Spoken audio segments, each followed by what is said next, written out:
Hello, hi, and welcome. I'm Prithvi Raj, and this is my video on 17 opinions that I have on movie Tron Ares.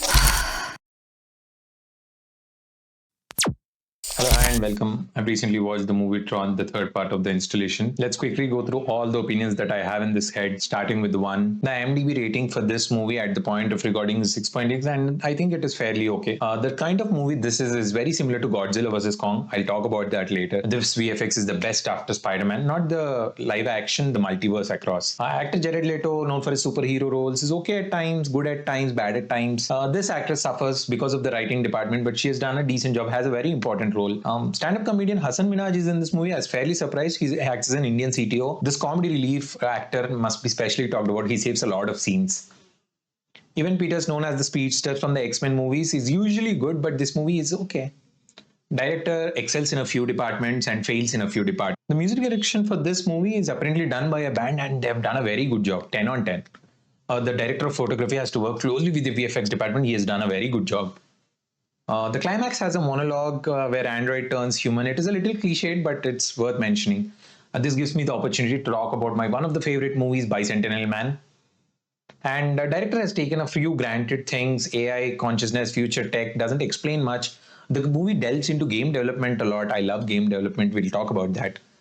Technically heavy movie, dealing with dimensions, AI, philosophy, etc. And this is my video on 17 opinions that I have on movie Tron Ares. Let's start with the IMDb rating. The reason I say it is fair because the movie excels in a few departments but does not fare well in a overall sense. I, being a liberal movie fan, I would rate it around 7. And with the 6.3 thousand votes at this point, this movie deserves it. By the end of this video, you'll understand why. If you have seen Godzilla vs. Kong, you would understand this kind of screenplay where something big is happening in one part of the world and there are a few people related to this incident who are trying to save the world. The fate of the world is in the hands of these few people. Tron Ares also has similar kind of screenplay. There is a revolution going on in one part of the world. There are protagonists and their friends who are trying to save the world, but the entire other world is not aware of what is happening, doesn't care of what is happening, the presidents, the military, the army. Now, I do not condemn this kind of screenplay. It is okay, but I think I would rate it a 7 on 10. I'm not a great fan of this because it doesn't make a coherent movie for me. It is not a great storytelling tool. This movie has the best VFX that you would see in 2025. I would rate it easily a 9.5. I'm not rating it 10 on 10 because 10 on 10 it is reserved for the Spider-Man Across the Multiverse movies. If you haven't seen those, watch it. It's like traveling to a different dimension. Now, talking about the VFX in this movie, even 15 years back when the Tron Legacy was released, it was known for its great VFX. Like I mentioned, this movie focuses more on VFX than on the writing department and the screenplay. But they do a really, really good job. The VFX, if not poetic, feels artistic. Especially with this movie, I'm convinced that the line between reality and VFX is blurred and out totally. The colors are rich and pure fun to watch. If you like good VFX, this movie is a treat. Actor Jared Leto is the protagonist in this movie. He's famously known for his role as the Joker. Now, acting in a role like Joker is not easy. That opportunity is given to people who excel in acting, in a crazy kind of acting. In this movie, Jared Leto acts as an android who would come to life and feel consciousness. Now, just from this premise, he has two kinds of emotions to handle. Being an artificial intelligence and also an intelligence that is trying to understand the human world and would want to mix in it. I did not feel his acting was great. He maintained the same consistency throughout the movie. Now, we have seen great acting with artificial intelligence or robots. Jared Leto has done a decent job. I would rate him an 8.5 on 10. The actress Greta Lee is another protagonist. She has a role that is throughout the movie. She has acted well, not great, no complaints either. I would rate her an 8 on 10, but the thing that pisses me off is the writing for this character. She's the CEO of a big game development company, but has no security. She decides to fight with robots as if they are some local goons. The person who has written the character for her needs to be punished. All her expressions are cliched, all her situations are cliched. They have been done to death in Hollywood for a long time. The movie revolved around her a lot, and if she had been excellent, her writing has been excellent, the movie would have fared well. Like I said, I was fairly surprised to see comedian Hasan Minhaj in a very important role. Granted that he is not throughout the movie, he acts as the CTO of this gaming company. Now, Indians being the top of the technical department is getting a little too mainstream.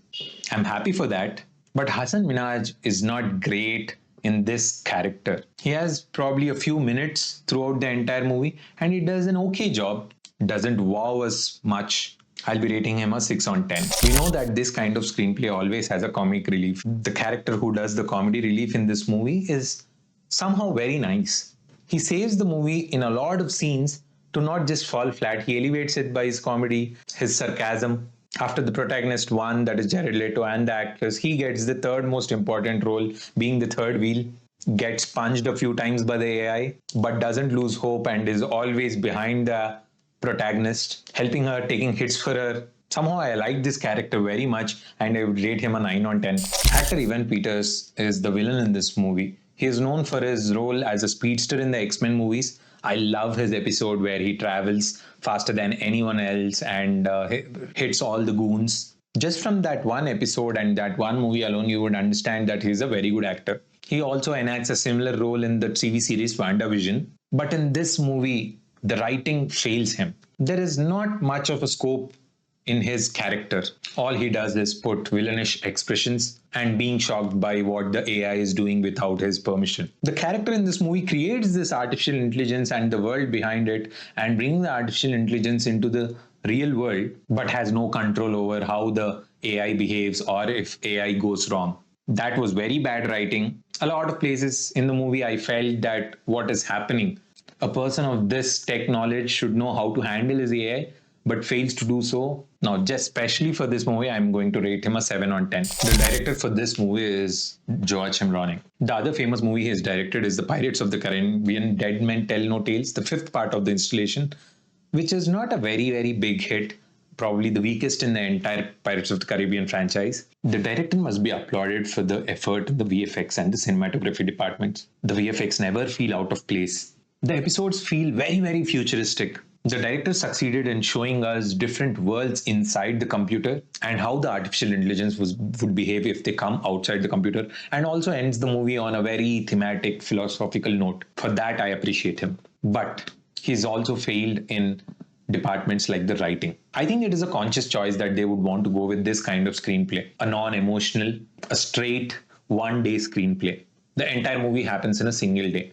I wish the director had chosen a different path in telling a coherent story with a different kind of world building. Throughout the movie, the concepts are rushed. There are a few things in the movie that the director takes for granted. I'll talk about that in later points. Basically, he takes the audience for granted, probably because the Tron is a sequel of the previous movie Tron Legacy. But that's not an excuse to explain to the audience to make them get involved in the movie. For that, I would rate him a 7 on 10. I'm not very proud of that, but I can't excuse the fact that the writing department has taken a hit here. The music director for this movie is not a single person, but a band called Nine Inch Nails. I think this is the very first time I've seen a music band giving music to a major mainstream movie. And I must say, I'm thoroughly impressed with them. A futuristic movie like Tron requires futuristic sounds. You have to imagine sounds that are not there in the current time and create them. How would the vehicles from an artificial intelligent world behave in the real world? How do they sound? What would the sound be if an artificial intelligence takes a hit? What sounds do their weapons make? How would the sound be inside a different world called Grid, where only programs exist? All these questions are thoroughly researched, brainstormed, and are beautifully executed in the movie. For that, I'm going to rate them a 9 on 10. The director of photography is Jeff Cronenweth. He's known for his famous movies like Gone Girl and The Fight Club and The Girl with the Dragon Tattoo.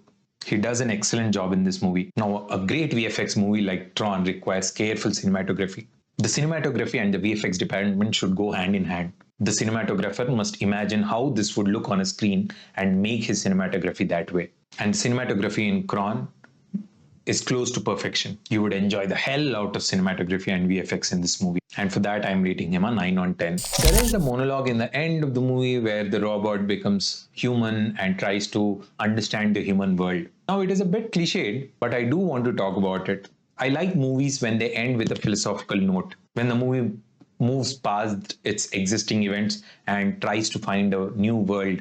Granted, it is a little cliched, but humanizing the AI form and the AI trying to understand the world adds a little bit of depth to the movie. For that, I'm rating it an 8 on 10. This movie has given me the opportunity to talk about my favorite movie, Bicentennial Man. This movie is about an android, a robot that wants to get a human life, human body, and experiences human emotions. I saw this movie when I was a kid and randomly scrolling through AXN and other English channels. Robin Williams brings this character to life. The reason I mentioned this movie is it follows a similar idea of robots trying to get into human life and also ending on a philosophical note. In The Bicentennial Man, the robot explores human emotions, tries to change itself, and in the end, marry and even reproduce. Now, if you haven't seen this movie, give it a watch. You would not regret. I would rate this movie a 10 on 10. There are a few things that the director has taken the audience for granted.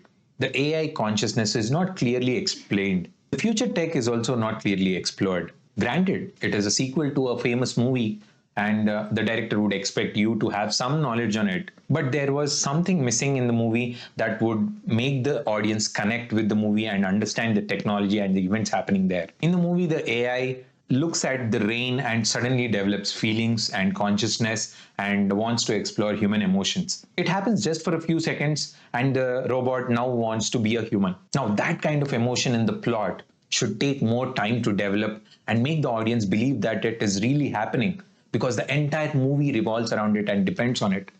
For that, I'm rating this a little harsh. I'm giving it a 3 on 10. Previous Tron movies and this movie delve into the game development aspect a lot. The world that I was talking about actually happens inside a game in the previous movies. The game development community, the fans, the development process, and the pros and the cons are shown in these films a lot.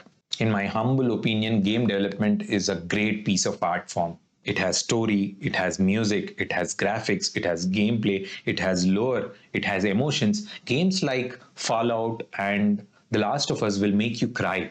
And this movie, in a small way, touches this game development aspect, and I really liked it. If you haven't played any console games, give it a try. You would be a fan of it on the very first game. But in the movie, I'll rate this aspect a 7 on 10. This movie is very technically heavy. It talks about dimensions, AI, military, warfare, weapons. Now, if you are a tech lover like me, you would enjoy the hell out of this movie. Agreed, it doesn't go deep into any of these aspects, but a coder like me would love to see anything related to software on the big screen. And when it deals with 4 dimensions, artificial intelligence, life, and philosophy, I am sold. If you too are a fan, go watch this and you will enjoy certain parts of the movie very well. Now, in conclusion, Tron Ares is a decent flick.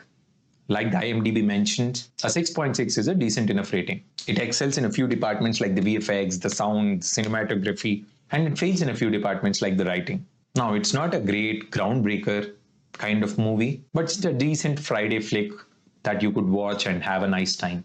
I don't think it's a great successor to the previous Tron Legacy movie. I liked that very, very much. And even the IMDb ratings show so. This feels like a small installation in a very big world. It lacks the emotional touch and the coherent storytelling. But again, my expectations from the get-go were a little low because of the director and the actors. I'm being very liberal with the ratings, and I would rate this a 7.5 on 10. I'm yet to watch Darren Aronofsky's Caught Stealing, and I hope I can make a video on that too. If you have watched it, let me know how was your experience. Peace.